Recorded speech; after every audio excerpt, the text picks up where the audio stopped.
Hello and good morning. You are back with the crew. Thanks again for checking in. Today I'm going to go down one of those controversial subjects that's back in the news and the media, and it's, well, Alan, the central banks are all buying gold. Are you buying gold, Alan? Do you have any gold, Alan? Of course. I've been a precious metals guy since the 80s. Well, early into the 80s with the Hunt brothers and the whole situation. I followed it since then. I'm a fan of it. I prefer silver, as many of you know. Yes, the central banks are buying gold. Why? Because the central banks, the BIS, was basically formed in the 40s, and it was created, well, before that, but right in there is when they went public and told everybody who they were and what they were about. They were the people that controlled all the gold in the world right then, so well, let's use that. And then Bretton Woods and the rest of it. That's all the history that you can look up. Gold, now this is at the risk of everybody clicking off this channel immediately. Trust me, this is a crypto story, but I'm going to start with gold, and I'm going to tell you why gold will always fail. Gold always fails to fiat. Look around. We've been on the gold standard 600 different times in the history of man with 600 different fiat currencies, and look around the world. Are we on a gold standard? I know Zimbabwe just went to it. I get that. Are we on a gold standard? No. So what does that tell you? Every nation in the world's on a fiat currency today. So let's do the math and look at history and ask ourselves, gold failed every time to fiat, because we're currently in fiat in all of them. Why? It's not transactionally, it's terrible at its speed and everything else. We're moving into technology. The least technological thing there is a gold rock. That's a fact, okay? Is it scarce? Yes. Is it valuable? Incredibly. Is it going to go up in price? Definitely. Do the central bankers appreciate it? Yeah, they do. It's not a good storage of wealth. It's just simply not. And I know everybody thinks it is. And everybody thinks we're going to base our monetary system on it. And we're going to, go back to that standard one more time. We're not. We're not going to do that. I know they're going to try, and I know many nations are. And in this video, I'm going to try and explain to you why that's not going to happen. Biggest reason, there's 5 reasons. I'm going to try and cover them all, at least. The biggest reason, in my opinion, is you're not going to spend your gold on a McDonald's burger, on a Starbucks coffee. You're simply not going to do that. Why would you do that? You don't want to do that. You want to spend fiat. Even fiat backed by gold is a better spend than missing a piece of your gold, right? There's the problem. Because people don't want to spend their gold, so they want to hold on to it, right? You want to keep what's valuable and goes up, or at least stays ahead of inflation. When you get that simple concept, you know now that people don't want to sell their Bitcoin. Whatever coin you're into. And why would you sell that for a McDonald's meal? You're going to be hungry in 4 hours. You're not going to trade value like that. So let's look at central bankers. They're trying to recreate yet another fiat Ponzi debt scheme, and we're all falling for it because they say and they swear on a book and a thing, and a judge with a wooden hammer and a cape who tells you, that's it, we're going to a gold standard and we're all honest from here on out. Once again, it's disappointing that people want to see that happen again, because that's just, how many times do you have to have a look in the mirror to understand the definition of crazy? Yeah. You're trusting the people who corrupted the system to reinvent the system. Let's not do that one more time. I'm not here to fix the world. I'm just here to simply bring out the points of which many channels and people just sugarcoat over the top of it. Well, why is gold a bad idea? Well, if you're China or any other country and you want something from the US, why would US spend all of their gold for the Chinese trinkets?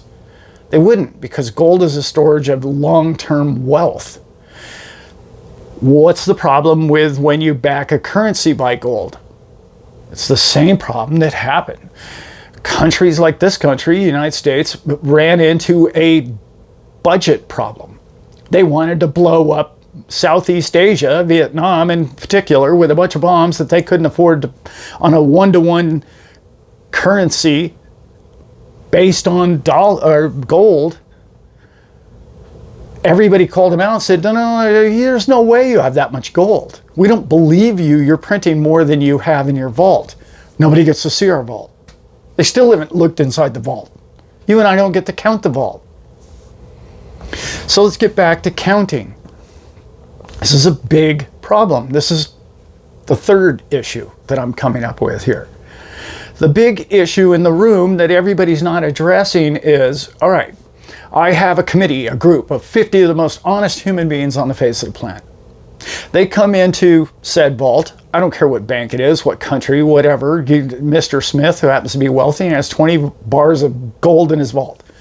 And you have these counters come in and they weigh it, they x-ray it, they analyze it. It's perfect gold. Mr. Smith has 20 bars of gold.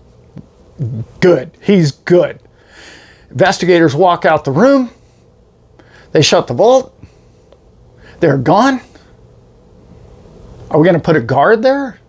Is somebody going to be a witness there 24/7 who's honest, who can't be corrupted? No.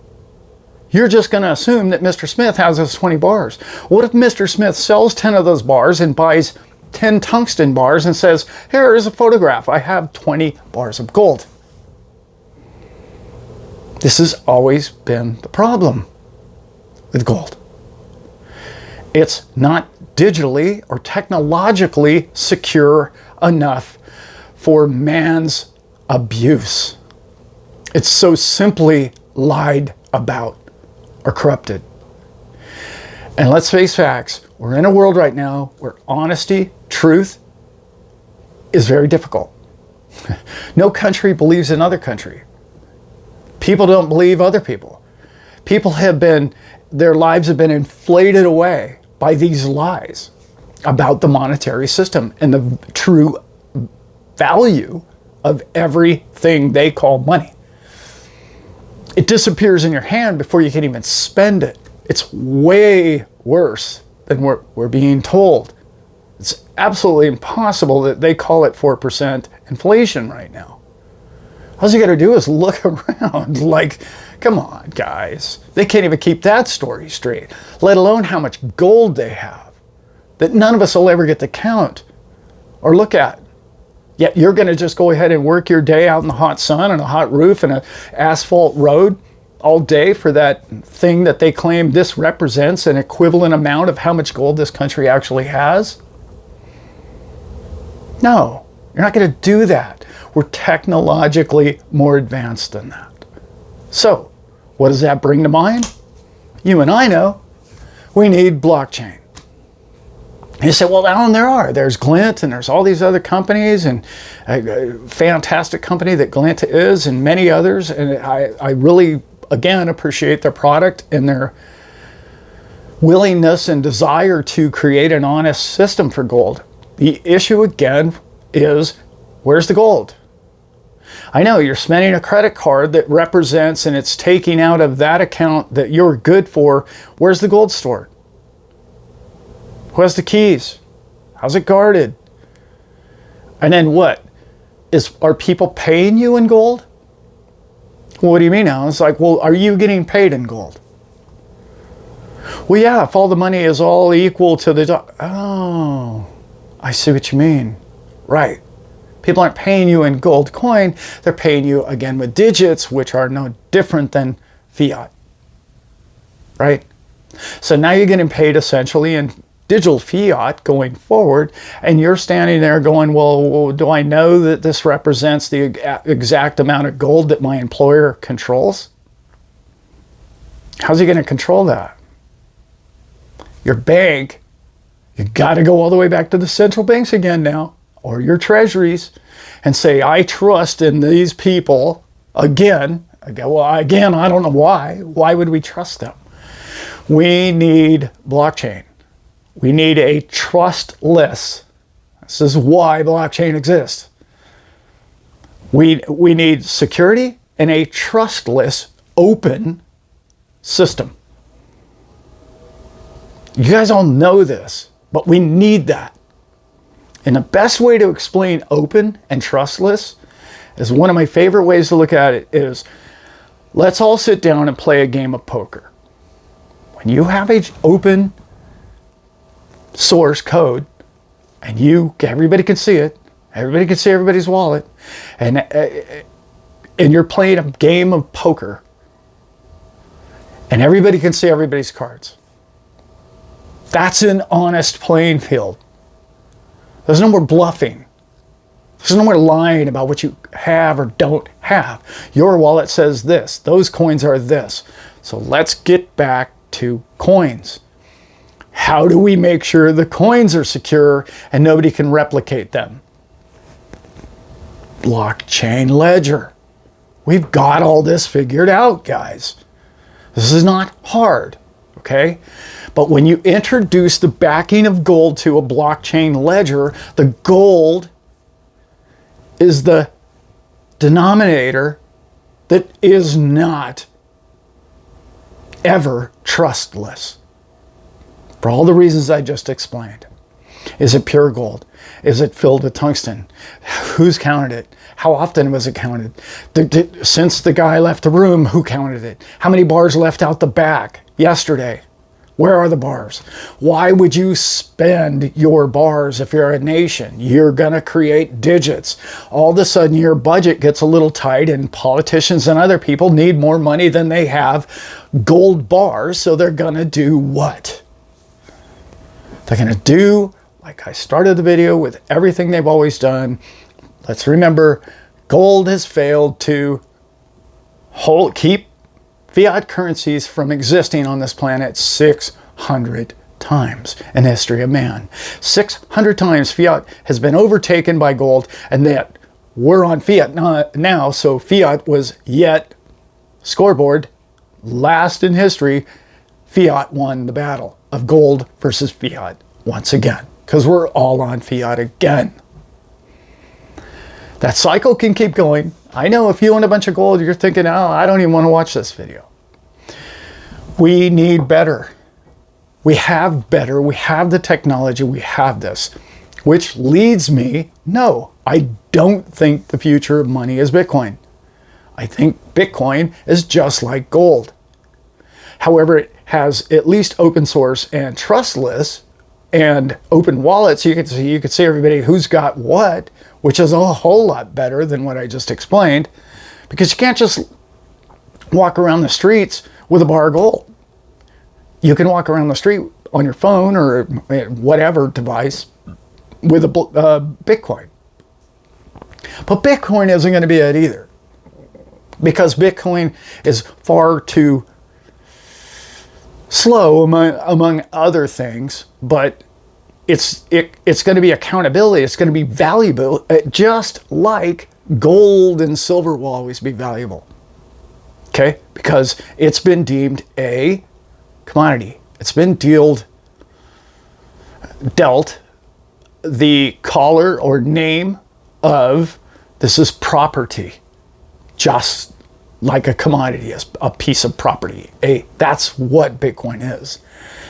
Which brings me to the end of the video here, and what would you choose as money? Put that down below.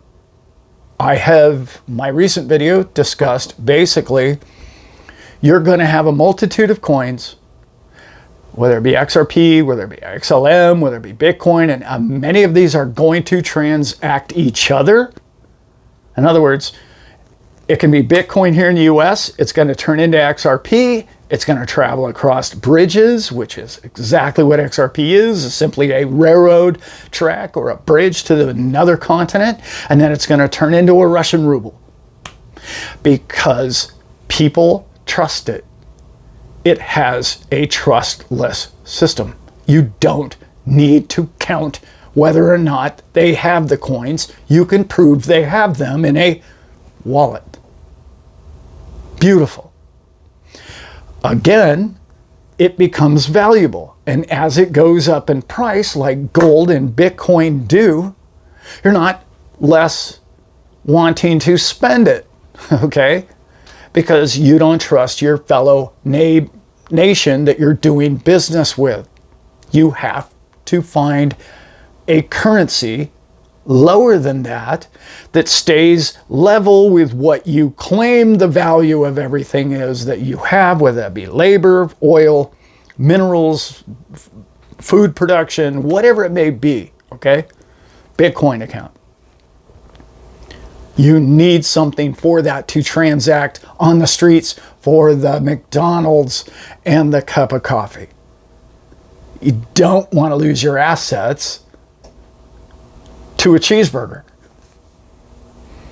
which is like my last video, and I try to explain that simply, and I try to make this one as simple as possible.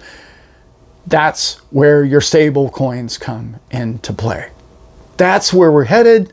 That's this man's opinion. Again, I don't even own crystal, let alone have crystal ball. I don't have any of that. But what I do have for you is, where's the ball going? What are we doing? What's worked in the past? What have I seen in my fairly lengthy lifetime succeed? Why did those things fail? How do we do better the next time? That's why this technology is brilliant, because we're changing the monetary system around the world through central banking, and they're getting the picture, and they're understanding that the future of money is not gold, and it's not Bitcoin. It is the future of money, believe it or not, is the transactional value of things like XRP. And I know that's a bit of a gray area, or many of you don't own it. You should look into it and understand why. But the digits in which you will freely spend all around the world are going to be, I don't think CBDCs are going to be it, but essentially a stable coin. And there will be many of them, not just one. But the biggest reason that I made the last video that I did about stable coins is I truly believe that stable coins put out by institutions that know what they're doing, and in my opinion, there's no better company that knows what they're doing than Ripple when it comes to this space. There's nobody more schooled. There's nobody with more connections. That's the one. That's the stable coin that will succeed. Who's Tether? I don't even know. Who's Circle? I know Circle's done some cool things technologically, but what I'm talking about is who's better than Ripple? And the answer to that, and a lot of people ask me this comment, what about nation states and their own stable coins? That's the only other coins, in my opinion, that could surpass the amount of stable coins out there on the face of the planet, which I think the number one candidate going forward in the next 2 to 5 years would be a Ripple stable coin. And don't get this confused, it's not an XRP coin. They are different. One is equated to the guesstimation of value in which you have gold bars in a safe or wherever in that vault, which again is not an accurate ledger or account. It's just not. We need to do better than that. Do I have all those answers? No, I don't. I'm just trying to point out to my gold bug friends, in which I am one. I prefer silver. That's not the future of the monetary system. It is the future of collateral and always will be. So is Bitcoin, so is land, so is oil, so is food production, so is your labor production of your people. But it is not the future of currencies. And in my opinion, this humble opinion, the leading candidate for the future of people who are going to create the future currencies of the world, in my opinion, is Ripple. And the product they're going to use for a better than stablecoin quality to it is going to be XRP. Again, simply one man's opinion. So hope you guys enjoy that content. I really hope you guys are going to be in Las Vegas. I'm also doing a show tonight with Melissa and Keda, who's going to be a live show tonight. This video's coming out Wednesday. So Wednesday, we're going to do a live stream. It's called Dip Your Toe. Hopefully I can get that link down below for you guys. And it's going to be about a 2-hour at least live show with our girl Melissa, and it's going to be a lot of fun. If you like this kind of content, please like and subscribe. If you're going to Las Vegas, please come up, tell me who you are, tell me what your wife's name is, tell me what your children are doing with their lives and how much fun they're having in life. And that's what I want to talk to you guys about. I don't want to talk about XRP. I want to talk about who you are and how much fun you're having in life. All right, guys, with that, I am out.